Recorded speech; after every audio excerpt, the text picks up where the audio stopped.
It's Bible Time. 7월 17일 수요일, 오늘 또 말씀의 자리로 나오신 우리 세미한 성도님들을 사랑하고 축복합니다. 오늘은 부끄러움 속에서 피어나는 은혜, 부끄러움 속에서 피어나는 은혜라는 주제로 말씀을 묵상하려고 합니다. 오늘 본문 말씀은 에스겔서 16장 53절에서 63절까지의 말씀입니다. 내가 그들의 사로잡힘, 곧 소돔과 그의 딸들의 사로잡힘과 사마리아와 그의 딸들의 사로잡힘과 그들 중에 너의 사로잡힌 자의 사로잡힘을 풀어주어 내가 내 수욕을 담당하고 내가 행한 모든 일로 말미암아 부끄럽게 하리니 이는 내가 그들에게 위로가 됨이라. 내 아우 소돔과 그의 딸들이 옛 지위를 회복할 것이요 사마리아와 그의 딸들도 그의 옛 지위를 회복할 것이며 너와 내 딸들도 너희 옛 지위를 회복할 것이니라. 내가 교만하던 때에 내 아우 소돔을 내 입으로 말하지도 아니하였나니 곧 내 악이 드러나기 전이며 아람의 딸들이 너를 능욕하기 전이며 너희 사방에 둘러있는 블레셋의 딸들이 너를 멸시하기 전이니라. 내 음란과 내 가증한 일을 내가 담당하였느니라. 나 여호와의 말이니라.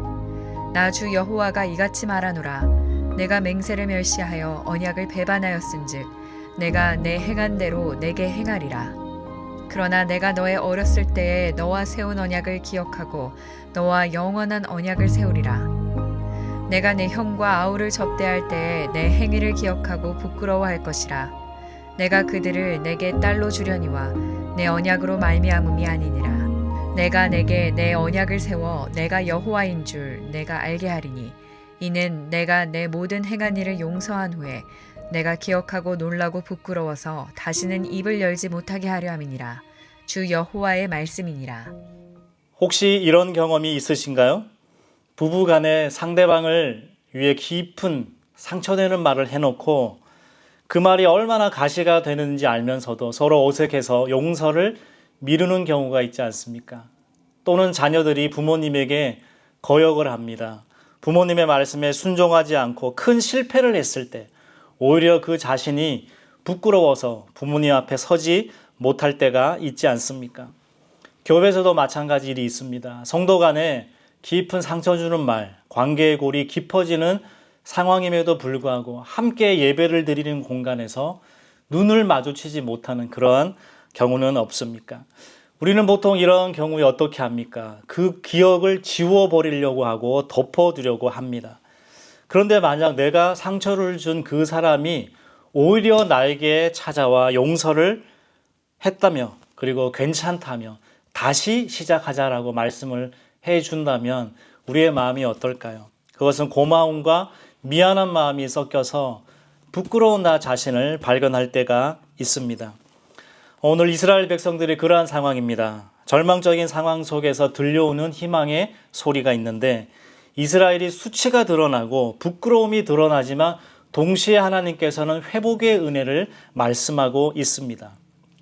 16장 전체의 말씀은 이스라엘과 하나님과의 관계를 비유로 말씀하시면서 들에 버려진 아이와 같은 이스라엘을 발견하셔서 하나님은 사랑하시고 키워주셨고 아내, 왕후의 자리, 그 지위에 이르게 하셨지만 오히려 이스라엘 백성들은 그 아름다움을 믿고 행음하고 배신하고 자녀들을 우상에게 제물을 바치고 그리고 불사르기까지 하는 그러한 끔찍한 죄를 저질렀다는 것입니다.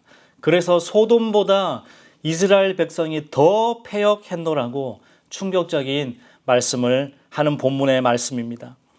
마치 오늘 우리가 하나님의 은혜의 복을 받고서 어느새 그 복을 당연하게 여기고 하나님이 우리에게 주신 복들, 소중한 것들, 가족과 건강과 물질까지 세상의 우상 앞에 희생시키면서 살아가는 우리의 모습이 있지 않습니까? 하나님은 이런 이스라엘 백성들에게 심판을 선언하십니다. 그러면서 동시에 회복과 용서를 말씀하고 있습니다.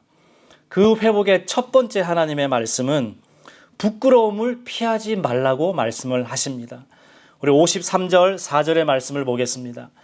내가 그들의 포로된 것 곧 소돔과 그 딸들의 포로된 것과 사마리아와 그 딸들의 포로된 것과 그들 중에서 내가 포로된 것을 돌이킬 때에 내가 내 수치를 담당하여 내가 행한 모든 일로 말미암아 부끄러워하게 되리니 이는 내가 그들에게 위로가 됨이라. 아멘.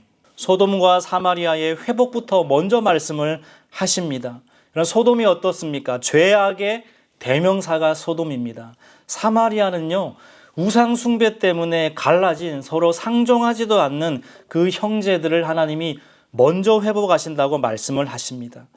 교만했던 사람들, 이스라엘 백성들은 교만했던 시절에 소돔의 이름조차 담지 않았습니다.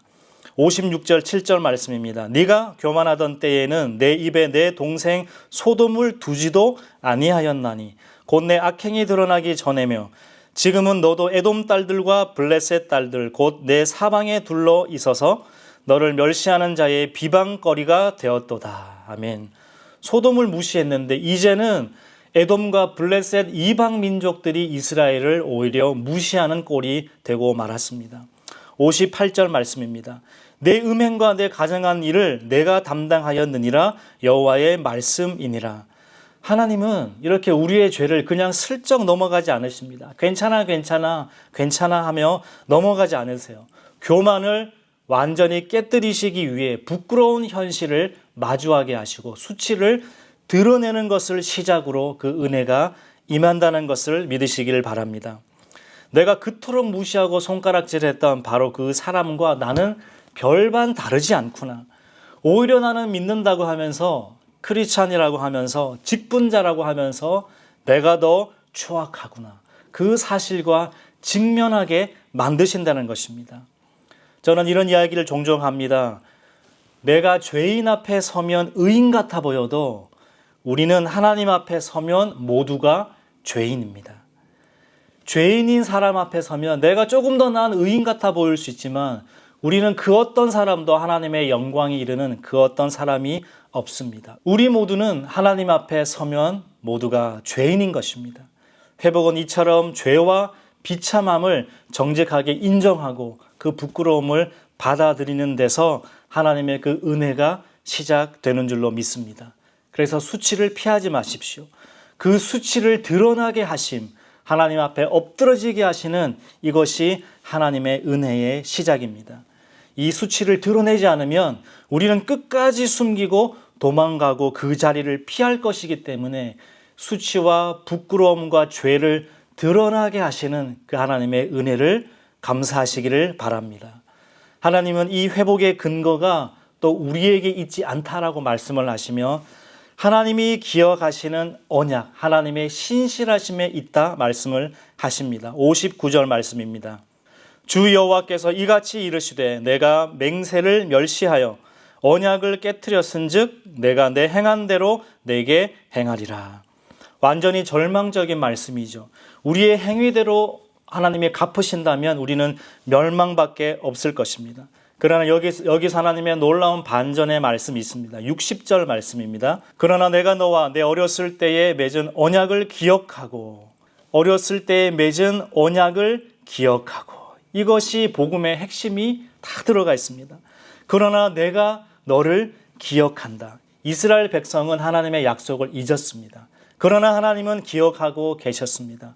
우리의 신실하심이 근거가 아니라 하나님의 끈질긴 찾아오심과 그 신실하심이 유일한 회복의 근거라는 것이죠. 어렸을 때 맺은 언약은 바로 아브라함과의 약속이었습니다. 창세기 12장 2절 말씀. 내가 너로 큰 민족이 되게 하고 내게 복을 주어 내 이름을 창대하게 하며 너는 복의 근원이 될 것이다. 이 약속의 말씀이 이스라엘 백성의 회복의 근거가 되는 것입니다. 시내 산에서 맺은 율법의 언약은 네가 이것을 지키면 복을 주고 어기면 저주를 받는다는 조건부 약속이었지만 이제 아브라함의 언약은 다릅니다. 내가 할게. 일방적으로 찾아와 주셔서 하나님이 사랑하셔서 주신 약속이기 때문입니다. 61절 말씀. 내가 내 언니와 내 동생들을 내게 딸로 줄 때에 내가 내 행위를 기억하고 부끄러워할 것이라. 그러나 이는 내 언약으로 말미암음이 아니니라. 아멘. 소돔과 사마리아까지도 내 딸처럼 품게 하겠다라는 것도 하나님의 은혜, 이스라엘의 공로가 아니라는 것입니다. 핵심은 하나님은 절대 포기하지 않으신다는 것이죠. 아무리 우리가 배신하고 실패해도 하나님의 일방적인 찾아오심, 그리고 끝까지 사랑하시는 그 신실한, 그 하나님의 마음, 의지 때문이라는 것입니다. 이것이 우리에게 유일한 소망이 되지 않습니까? 우리가 잘나서 특별해서 하나님의 사랑을 받는 존재가 아니죠. 오직 우리를 사랑하셔서 십자가에 죽기까지 사랑하신 그 하나님 예수 그리스도의 새 언약 때문에 우리가 이 자리에 있는 줄로 믿습니다. 하나님은 회복의 정점, 그 완성에 대한 모습을 오늘 62절, 3절 말씀을 통해서 말씀합니다. 내가 내게 내 언약을 세워서 내가 나를 여호와인 줄 알게 하리라. 이는 내가 내 모든 행한 일을 용서한 후에 내가 기억하고 놀라고 부끄러워하여 다시는 입을 열지 못하게 하려 함이니라. 아멘. 얼마나 역설적입니까? 우리가 용서받았다면 기뻐하고 날뛰고 감사하고 좋아해야 되는데 그 은혜 앞에 부끄러워서 아무 말도 할 수 없는 상태가 될 거라고 하십니다. 디모데후서 2장 13절의 말씀이 떠오릅니다. 우리는 미쁨이 없을지라도 주는 항상 미쁘시니 자기를 부인하실 수 없느니라. 아멘. 우리는 신실하지 못하더라도 그분은 언제나 신실하십니다. 그분은 자기를 부인하실 수 없습니다. 나의 모든 추악한 죄를 다 아심에도 불구하고 완전히 용서하시고 신실하게 사랑하시는 그 사랑 앞에 서니 우리는 입이 다물어지는 것이죠. 여러분 진짜 큰 은혜를 받아본 분 있으십니까? 정말 그 은혜 앞에 서면 감사하다는 말도 나오지 않고 그냥 잠잠히 눈물만 흐르게 되는 때가 있지 않습니까? 이것이 바로 은혜가 주는 거룩한 부끄러움이 있습니다. 더 이상 나의 의를 자랑할 수 없고 저 사람을 비판할 수 없고 나의 교만한 그 마음 때문에 우리의 입을 닫을 수밖에 없는 상태. 오직 하나님의 자비하심 앞에 엎드려져 그분의 주 되심을 인정하게 되는 것. 이것이 진정한 회복의 정점, 완성이라고 주님은 말씀하고 있습니다. 오늘 본문을 통해 하나님의 마음을 읽으셨습니까? 오히려 내가 기억하고 하나님께서 우리를 먼저 기억하고 추악한 상태에 우리의 교만을 깨뜨리시기 위해서 오히려 찾아오신 그리고 그 마음 앞에 실패하고 넘어져도 하나님을 실망시켜드리는 우리의 행동이 있어도 포기하지 않는 그 하나님의 마음을 읽으셨습니까? 그리고 종국에는 우리의 교만이 꺾이고 겸손해져서 아무 말도 할 수 없는 침묵의 상태에 이르게 하시는 그 하나님의 의지 말입니다. 우리가 더 이상 남을 판단하거나 정죄하지 않고 자신도 큰 죄를 용서받은 죄인임을 기억하라. 그렇게 긍휼한 마음으로 살아가라. 주님은 오늘 우리에게 이렇게 말씀해 주고 있습니다. 우리는 오늘 하루 어떻게 살아내야 될까요? 여러분의 시간을, 경건의 시간을 가지면서 나의 부끄러움을 정직하게 하나님 앞에 내어놓으시길 바랍니다. 숨겨놓았던 죄와 교만함과 위선을 더 이상 외면하지 말고 직면할 때 하나님의 은혜의 회복이 시작될 것입니다. 그리고 나의 행위가 아닌 하나님의 신실한 약속과 그 사랑을 의지하시기를 바랍니다. 은혜 앞에 잠잠히 머무는 시간을 가지시기를 바랍니다. 문제 해결을 위해 분주하게 다니시지 말고 먼저 나를 용서하신 그 하나님의 사랑을 깊이 묵상하는 하루가 되기를 바랍니다. 그리고 다른 사람을 향한 판단의 입을 닫으시기를 바랍니다. 내가 얼마나 큰 죄를 지은 죄인인지를 깨달으면 감히 다른 사람을 정죄하거나 판단할 수 없을 것입니다. 세상은 끊임없이 우리에게 더 나아지고 완벽해지라고 요구하지만 주님은 우리의 연약함과 부끄러움을 꺼내놓을 때 하나님께서 다시 회복할 것이다. 그러한 은혜를 주겠다. 다시 만나주겠다. 약속하십니다.